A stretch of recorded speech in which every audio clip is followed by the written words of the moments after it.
bertemu kembali. Pada Jumat malam kemarin, Presiden Prabowo Subianto melayat ke rumah duka Afan Kurniawan. Presiden langsung memeluk orang tua korban. Prabowo sebelumnya telah menyampaikan duka cita dan berjanji menjamin kehidupan keluarga korban. Ia mengaku kaget dan kecewa atas tindakan anggota Brimob Polri. Afan tewas usai ditabrak rantis Brimob di Pejompongan, Jakarta pada Kamis malam.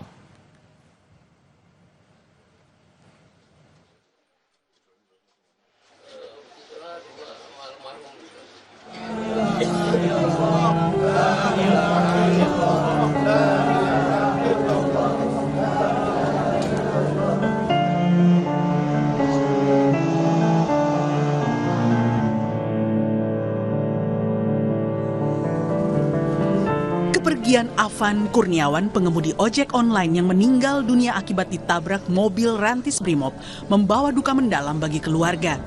Di mata sang ayah, Afan dikenal sebagai pribadi yang sangat sayang kepada kedua orang tua dan keluarganya. Ayah almarhum pun minta para pelaku yang menabrak putranya dihukum seberat-beratnya. Untuk saya nuntutnya yang pelakunya, itu aja. Saya sedih sama anak saya nggak berbuat apa-apa. Nah itulah yang berbuat itulah yang saya pun minta keadilannya agar supaya dia dihukum seberat-beratnya gitu. Tak lama berselang, Kadif Propam Polri Irjen Abdul Karim menggelar konvers mengumumkan hasil pendalaman sementara terhadap 7 anggota Brimob terduga penabrak almarhum Afan. Hasilnya, mereka terbukti melanggar kode etik kepolisian dan dipatsuskan selama 20 hari. Bahwa terhadap 7 orang terduga pelanggar, kami tetapkan dipastikan bahwa terduga pelanggar telah terbukti melanggar kode etik profesi kepolisian. Oleh karena itu, kami menyikapi rekomendasi berikutnya, yaitu mulai hari ini kami lakukan penempatan khusus atau patsus di Divpropam Polri selama 20 hari terhadap 7 orang terduga pelanggar. Sebelumnya saat menyampaikan duka ke keluarga Afan, Kapolri Jenderal Listio Sigit Prabowo juga sudah menyampaikan komitmennya akan mengusut tuntas kasus ini. Kita tetap akan menindaklanjuti peristiwa yang terjadi. Saya kira tadi Pak Kadif Propam sudah menyampaikan dan saya minta untuk dilanjutkan. Kami mewakili keluarga besar institusi Polri menyampaikan duka cita yang mendalam dan permohonan maaf yang sebesar-besarnya. Mungkin itu yang bisa saya sampaikan. Terima kasih. Pak, ini kan 1, 2, 3. Mereka tidak mundur, maka kita yang maju. Tak hanya keluarga dan rekan sesama ojek online, transparansi penanganan kasus juga kini dinanti seluruh elemen masyarakat. Tim Liputan Kompas TV.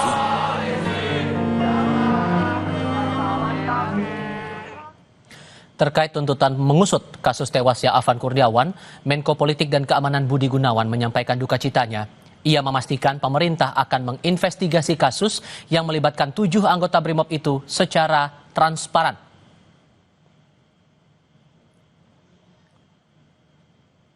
Lewat pesan tertulis kepada wartawan, Menko Polkam Budi Gunawan juga meminta aparat di lapangan bertindak humanis dan persuasif dalam mengamankan masyarakat.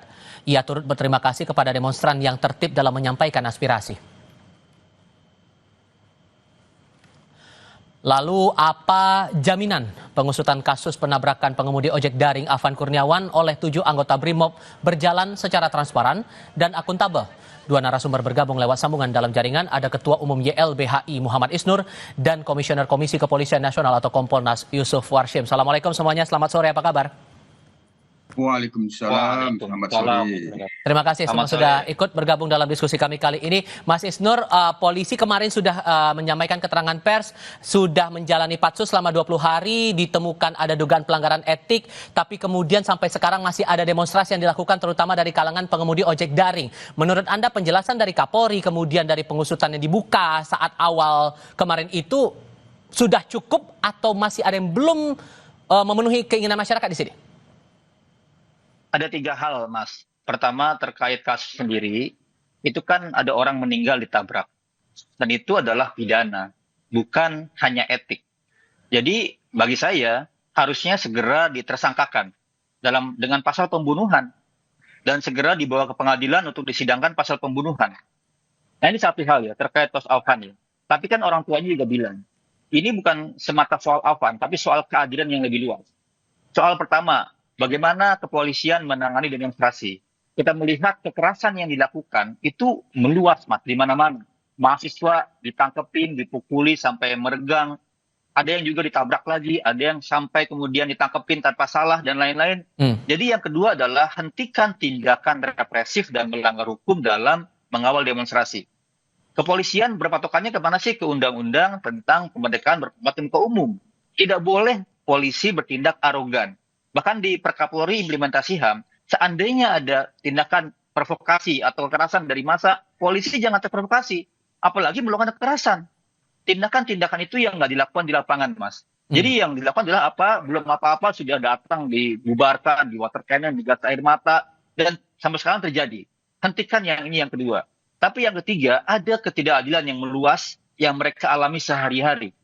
Kan kasus pemahaman masyarakat tentang viral for justice, kalau ngalapor harusnya ujung-ujungnya uang, kasih uang habis perkara, itu tuh problem yang masyarakat alami sehari-hari. Jadi kemarahan yang selama ini menumpuk, ketidakadilan yang mereka rasakan sehari-hari, itu mereka luapkan, dan Afan menjadi pemantik gitu. Kita masih ingat hal yang serupa terjadi di Amerika dalam kasus Black Lives Matter.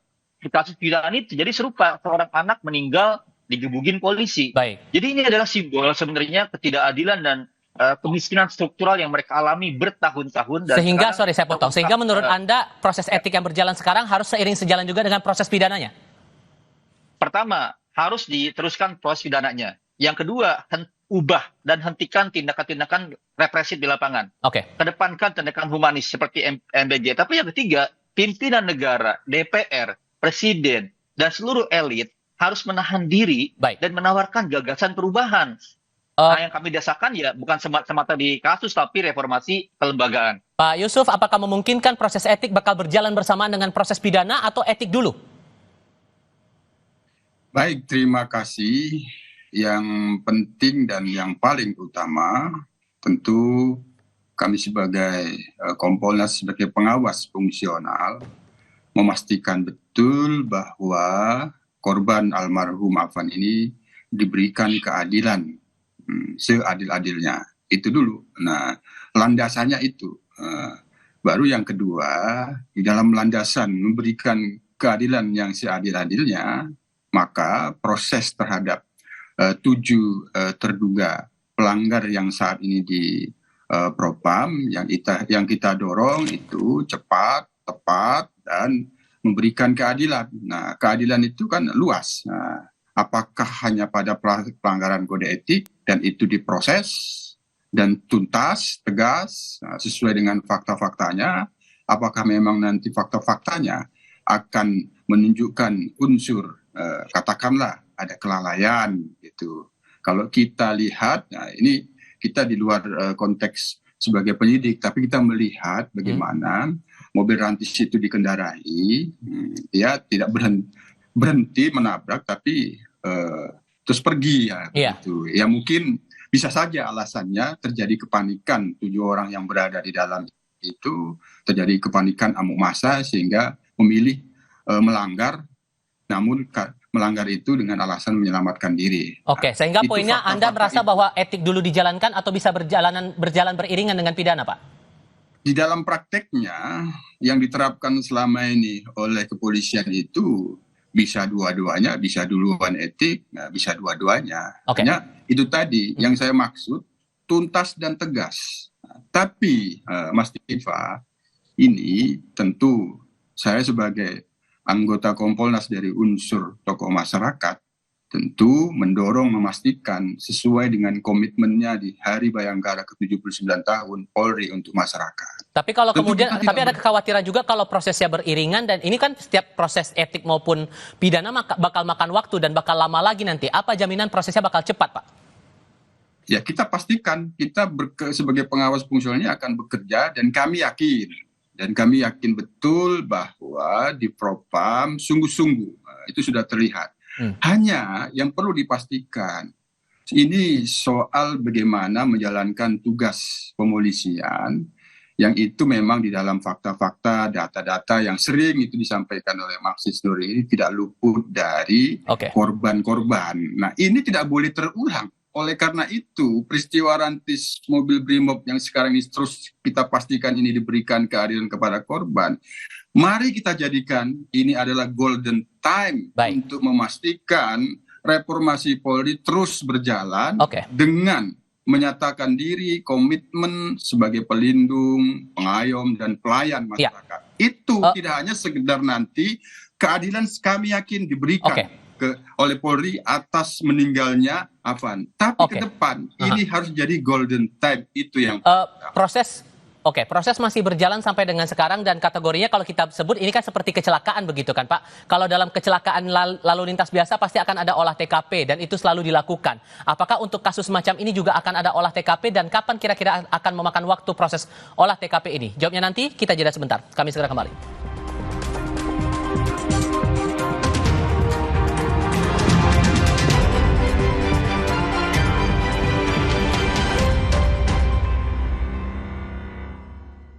White sugar dulu. Wah, rendah gula, nyaman diminum. Renovit dengan 26 vitamin dan mineral lengkap, bantu jaga kesehatan dan daya tahan tubuh. Dengan 26 vitamin dan mineral lengkap, bantu jaga kesehatan dan daya tahan tubuh. Minum Renovit, siap jaga kesehatan dan daya tahan tubuh. Produksi Konimax. Umpan lambung apa umpan terobosan yang terbaik? Rido,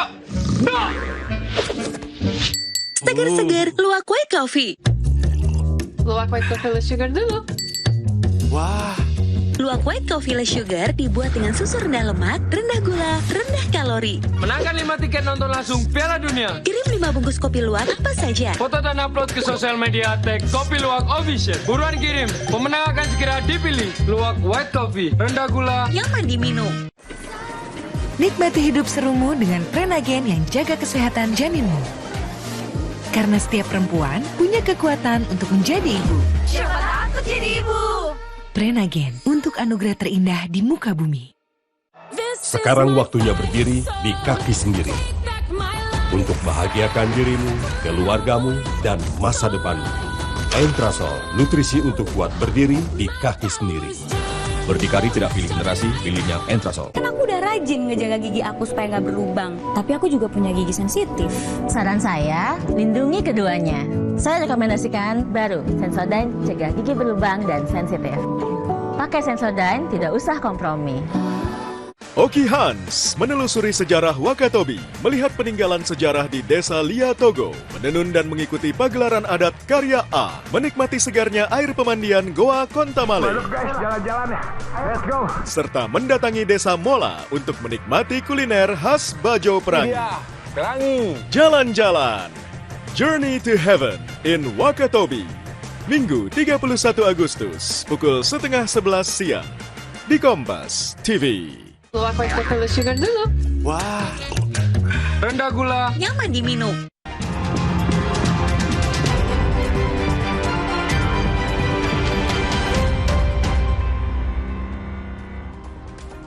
Pak Yusuf, melanjutkan pertanyaan saya di segmen sebelumnya, kalau dalam kecelakaan biasa pasti akan ada yang namanya olah TKP. Untuk kasus penabrakan Afan ini juga akan ada olah TKP, Pak?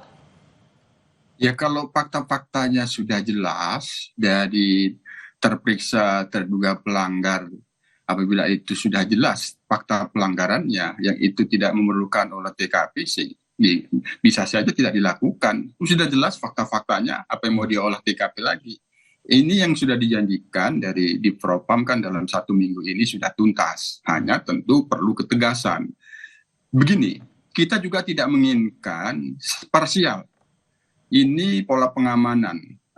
Unjuk rasa adalah pelaksanaan tugas pemolisian. Nah, tentu ini juga harus dilakukan pembelajaran untuk terus mengevaluasi agar pola pengamanan pemolisian yang demokratik di dalam penanganan unjuk rasa itu dapat meminimalisir korban. Artinya begini, tidak tuntas hanya kepada 7 terduga pelanggar. Mereka ini punya pimpinan. Oke.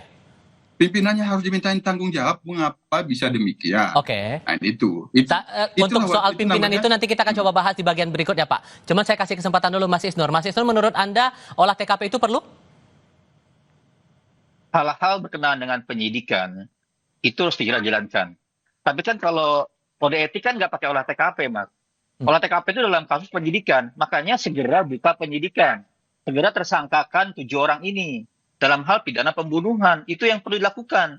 Olah TKP, pemeriksaan saksi, pemeriksaan ahli, itu adalah setelah pentersangkaan 7 orang ini. Orang kan bertanya, Mas. Orang kalau dalam kasus banyak hal ya, kecelakaan lalu lintas, tersangka. Lah ini kok cuma etik gitu. Maka menurut saya, adillah dalam menegakkan hukum, langsung etik sekaligus dengan pidana gitu. Etik kan berkenaan dengan internal. Tapi ini ada korban masyarakat yang meninggal, yang dibunuh dengan cara dilindas, ya harus segera pidanakan, segera kirim yang namanya surat pemberitahuan dimulainya penyidikan ke jaksa, agar apa jaksa bisa membantu para penyidik untuk meneruskan pidananya. Ya. Gitu. Oke, saya juga mau mengonfirmasi hal ini karena ini narasinya juga cukup liar beredar di media sosial, Pak Yusuf. Walaupun kemudian ini terkesannya kayak mengada-ngada begitu kan, cuman ada narasi yang menyebutkan bahwa orang yang ditangkap kemarin, 7 orang yang jadi terduga pelanggar saat ini, itu bukan orang yang sebenarnya berada di TKP atau peristiwa saat itu. Saya mau coba klarifikasi, apakah itu betul atau gimana cara mengklarifikasi narasi ini, Pak?